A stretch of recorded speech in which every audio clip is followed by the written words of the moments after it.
Wrong way. Okay, I'm back. Again. Sequel. Yeah, let's go.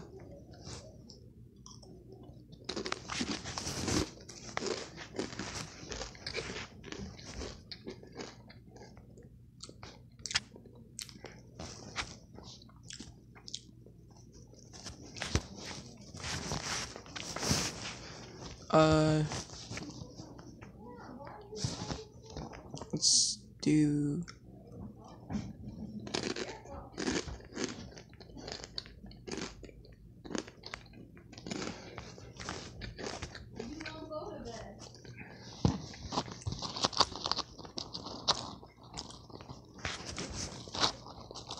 Why not watch?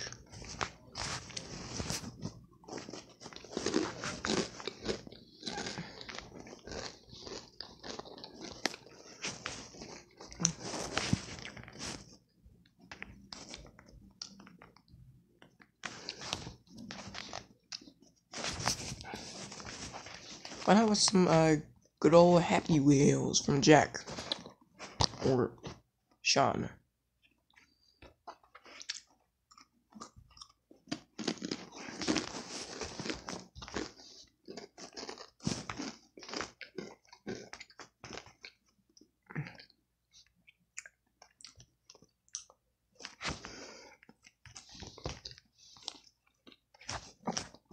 Okay, let's watch part and then never mind.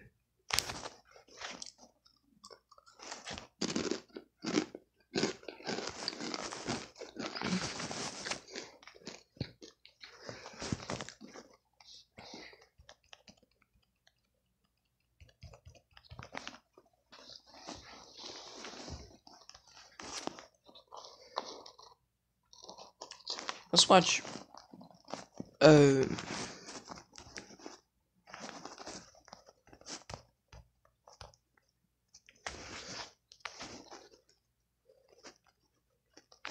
yeah, let's watch a video of this. I'll do Austin Evans.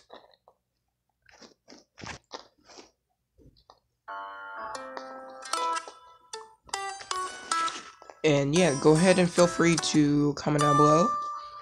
Not below. Feel free to comment over here. Over here, you see over there. Hey guys, this is Austin. So there have been just a couple of new consoles released over the last few months, but the question is, which one is right for you? First of all, we have the brand new Nintendo Switch. Now, at first glance, this might look like a weird sort of comparison to make, as of course this is much more portable than something like a PS4.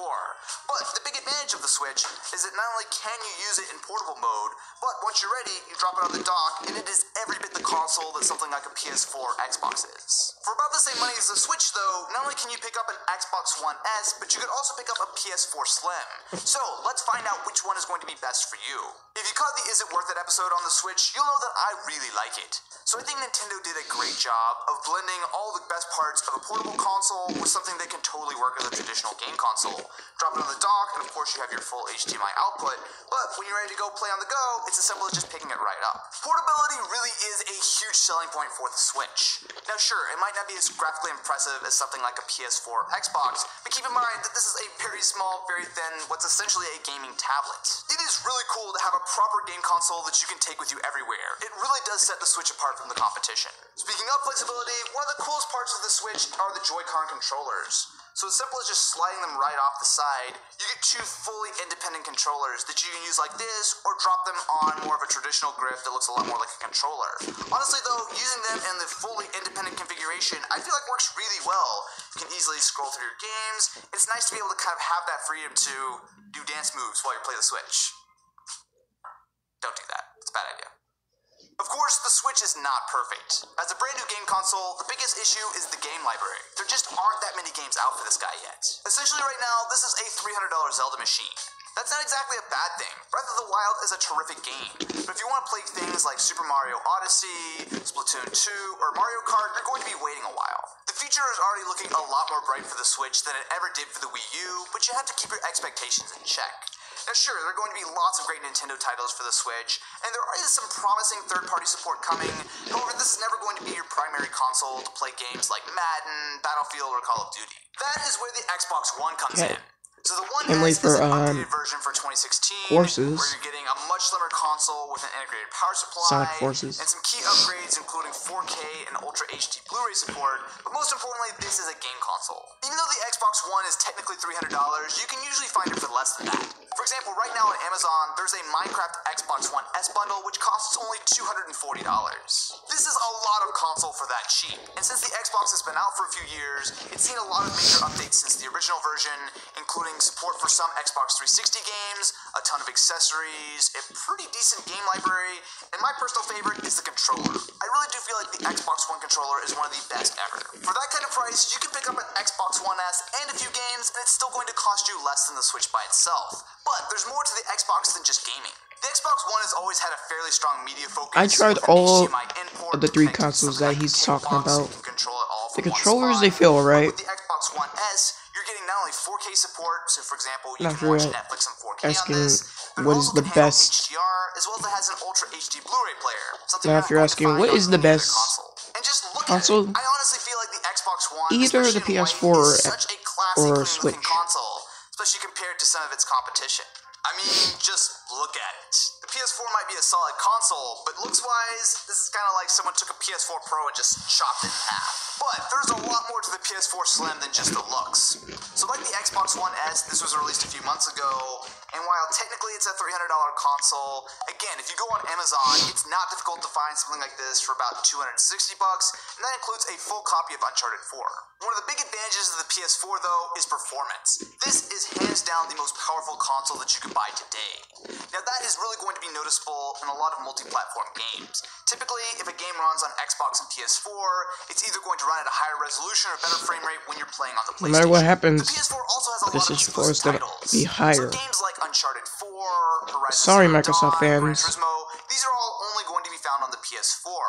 Well, sure, a lot of times you can say it works better on PC, but really, with the PS4, you're getting a lot of games that you just cannot get elsewhere. Something else going for the PS4 is PlayStation VR. Now, this is the most affordable, proper VR headset that you can get, and while it is by no means cheap, it is an easy way for you to get into VR, and honestly, there are some pretty decent titles available on it. It might not be a must-have just yet, but it's only going to continue to get better. There are plenty of reasons to pick up any of these consoles, but what it really comes down to are the games. There is no talking about the Switch without looking at Breath of the Wild. Now, I think some people get a little bit caught up with the idea that since this is essentially a tablet, and inside the Switch it's running a basically tablet processor, that it is not in the same league as the PS4 or Xbox One. But one look at Breath of the Wild should really kind of tell you otherwise. Yes, graphically it is not quite on par, but it's still more powerful than something like a 360 or PS3, and just look at this. This is a really nice looking game. So yeah, if you look closely, you'll see that the resolution is a little bit down at 900p. The lack of anti-aliasing can mean that there are a few rough edges, especially with all the sharp grass and whatnot around. But the most important thing is, this is a different style of console. You can pick it up, take it with you wherever. And I think all of that said, Nintendo did a good job of blending sort of portability with power, as I try not to die. That's not good. Software-wise, the Switch is an improvement over the Wii U, but the real issue is the lack of actual titles to play. So not only are there not a ton of games that you can actually play on the Switch, but on top of that, there's really not a lot of other stuff you can do. There's no Netflix, there's no YouTube, there's no web browser. Now a lot of this stuff is coming soon, but for now, this is a Zelda machine. Moving over to the Xbox One, there are quite a few exclusive titles, but my favorite is definitely the Forza series. I have a soft spot for racing games, and I feel like Forza does a good job of blending some of the fun stuff with Horizon with some of the more serious stuff, like Rock Band 4. Rock Band 4 is an excellent game. What just happened? What? The Xbox is at a disadvantage compared to the PS4 on the multi-platform stuff, but it's not a huge difference. Sometimes you'll notice maybe a little bit of a resolution drop, but for the most part you're getting a very similar experience. And if you really like games like Forza, it's not a bad console to get. One big advantage for the Xbox is in software. Not only do I feel like it does the best job of handling things like multitasking, but the video apps are solid. There's a good selection, more importantly, you're able to get 4K out, Man, which is that something game you can't sucks. do on the PlayStation unless you upgrade to a PS4 Pro. As a matter of fact, all the absolutely the strong suit of the PS4. As a matter of fact, exclusive titles both like of the Horizon games Zero Dawn suck. not only look incredible, but there are a lot of games that you will just not. I'll show you why it sucks.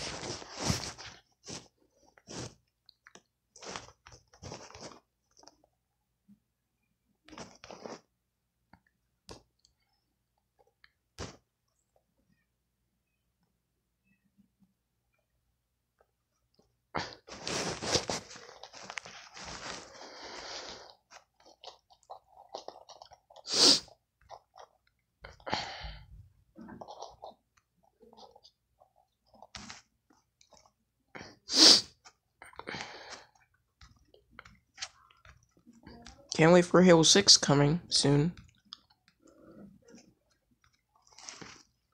So why not watch a video? What's up, faggot Xbox 360 lovers? It's JMHSE here. I haven't done a video in a fucking long time. Been doing other shit. But I did collect a lot of comments. And, thanks for those. I see I'm really starting to piss off you little 3 shitty fans. Now let's look at this. The day we have been waiting for has finally arrived. If you're a Halo Wars fan, you must be super pumped about this week. Halo Wars 2 beta has just been released for the whole week.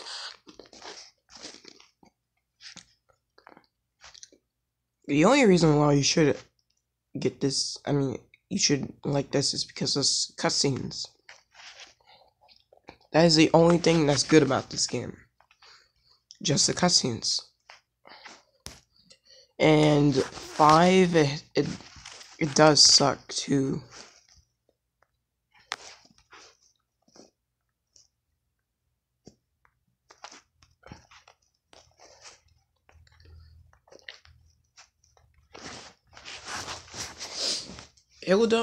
Halo 5 does suck. And Halo 4 is way better.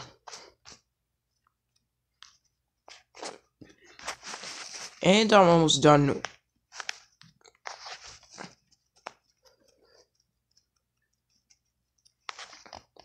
Guys, I am almost done with this game. I just have to do one more level, which is the composer level. And then I'm done.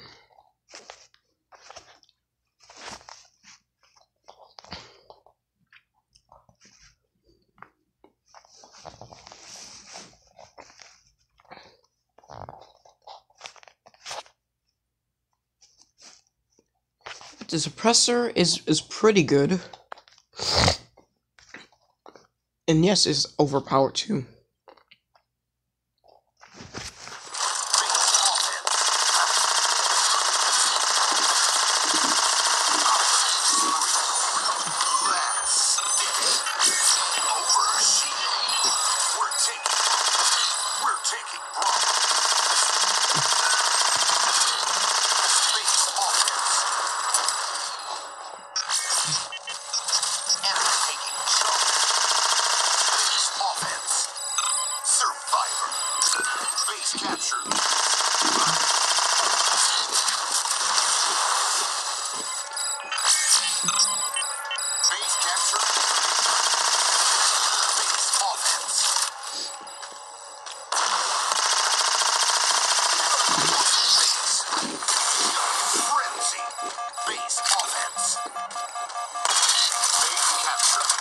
This is how true Halo fans play.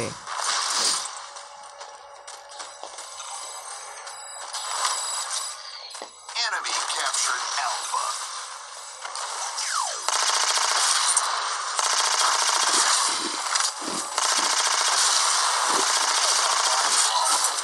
Base defense.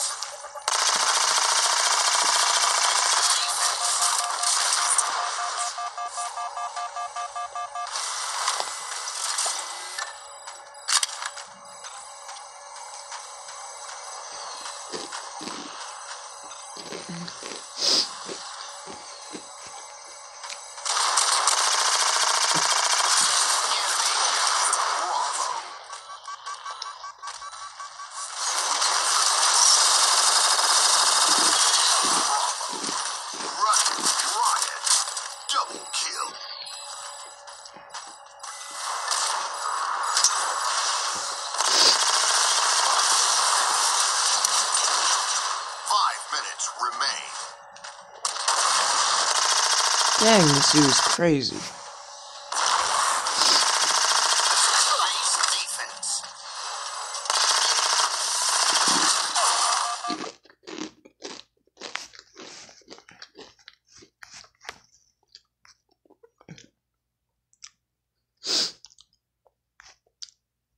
Oh my god. The very bad Wii U games.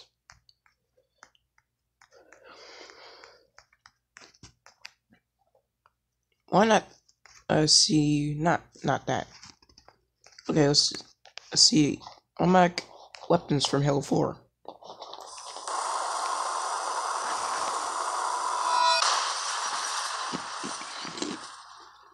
Ladies and gentlemen, my name is Matt. I am the American-Canadian Gamer, and today we are going to answer one simple question. What is the best automatic loadout weapon in Halo 4? Now, in Halo 4, you have 3 automatic weapons to choose from. The UNSC Assault Rifle, the Covenant Storm Rifle, and the Forerunner Suppressor. So I'm going to compare all of their major stats, including just damage, suppressor. rate of fire, and accuracy. Do not play with, I thoroughly tested myself. I tested what is up? everything to make sure that it is perfectly right. So, but the Storm Rifle, it sucks. It just sucks. The Assault Rifle is pretty okay. But the best is the suppressor. It's crazy. After that, I will tell you which one that if I I think pick is the one best, out of those 3, I would pick the suppressor. So without further ado, let's get started. First of all, let's talk about damage. Now, cool live stream, bro. Live. Thanks.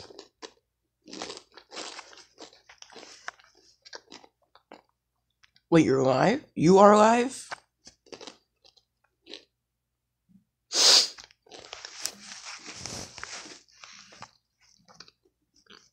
In order to bring a player from full health to no health, the Assault Rifle will take 16 hits.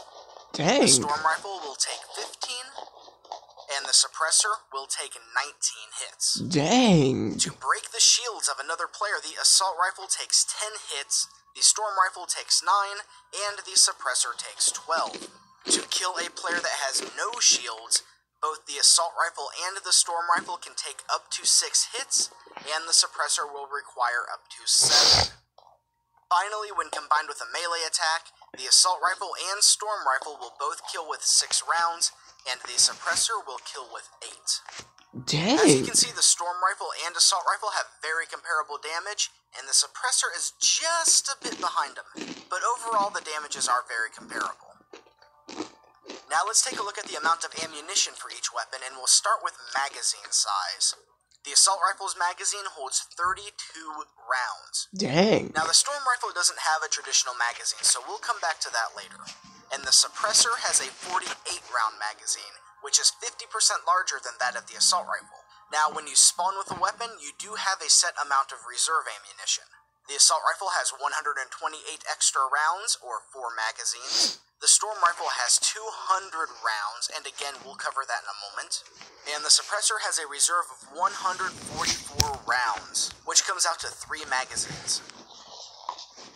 Now, if you decide to equip the Ammo Support upgrade, it will increase your amount of reserve ammunition, and the amount that is increased varies for each weapon.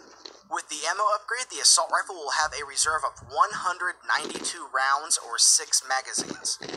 The Storm Rifle will have a massive 300-round reserve, and the Suppressor will have 192 rounds just like the Assault Rifle. But because the Suppressor has a larger magazine, this equates to 4 extra mags. Now, the Suppressor only gains 1 extra magazine from the ammo upgrade. That is about a 30% increase, which isn't very good because the Storm Rifle and the Assault Rifle both benefit from a 50% increase. Now let's have a look at the reload times for the weapons. The Assault Rifle has about a 1.6 second reload, but if the magazine is completely empty, this is increased to just over 2 seconds because a new round has to be chambered. The Suppressor has about a 2.2 second reload. It doesn't matter if the magazine is empty or not, the reload will be the same either way. Now let's move on to the Storm Rifle. Just like in other Halo games, the Storm Rifle doesn't use a traditional magazine. Instead, it has a battery that cannot be reloaded. This means that the weapon's reserve ammunition is essentially its magazine. So the Storm Rifle pretty much has a magazine of 200 or 300 rounds depending on if you have the ammo upgrade or not. Now, the Storm Rifle's battery does not need to be reloaded. Instead, it overheats from constant fire. And if you're curious, it takes 32 rounds of fully automatic fire before the weapon will overheat. And when it does overheat, it must vent the excess heat, which is essentially the equivalent of a reload for this weapon. Now, the time it takes to vent the heat is about 3 seconds, which is twice the length of the assault rifle reload and almost a whole second longer than the suppressor. But it's a double-edged sword. You don't have to actively vent the weapon.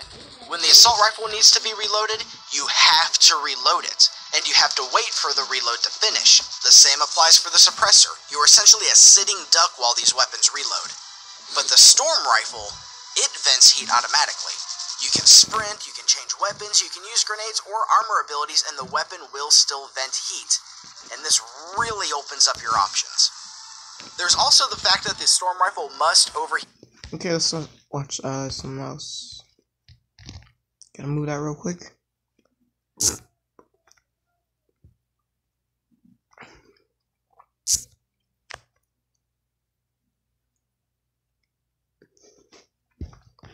Okay, I got a good question.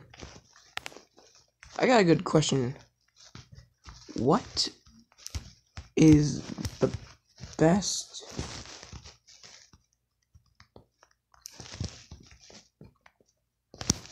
Call of Duty game?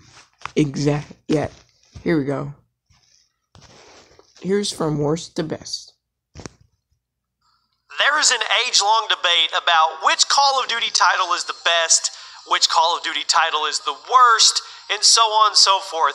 Everybody is always debating about it. So today, what I'm going to do is I'm going to take the last 10 Call of Duty titles, which starts us at COD 4 all the way up to the current Infinite Warfare title, and I'm going to rank them myself from worst to best. What's up, guys?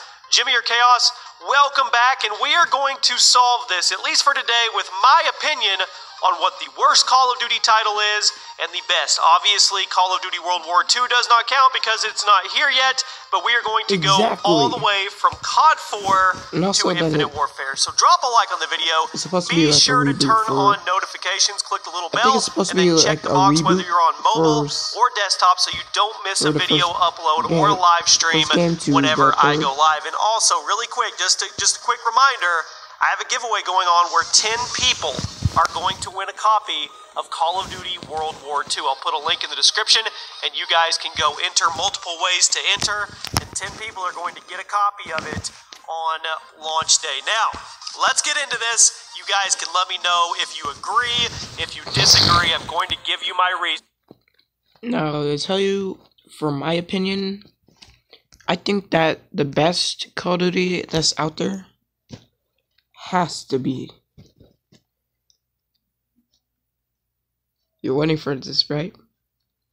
Black Ops 2. It's pretty much a good game. Behind each one of my picks. Some might say it's normal, but it's pretty good. Worst to best. Starting at number 10, which will be the Infinite worst title in my opinion, great. all the way down to number 1, which I would consider the best Call of Duty title so far. And at the worst title, I have to give it at number 10 to Call of Duty Infinite Warfare. And I'm not hating on it in the sense of people say, well, you don't play the game, don't worry about it, Jimmy, don't hate on it, don't love it, whatever. I'm doing this because of how incomplete the game was. I'm not doing it because we went farther into space and we had advanced movement. Infinity War didn't really have... It's Infinite Warfare. You're saying it's Infinity Warfare. Only you can shower. Oh. To smell unique. Okay, feel free to ask a question, guys, if you're watching this. You got something. Smell like the best you with Axe U and I'll body answer wash. it too. A choice in that. It was a bad deal because they picked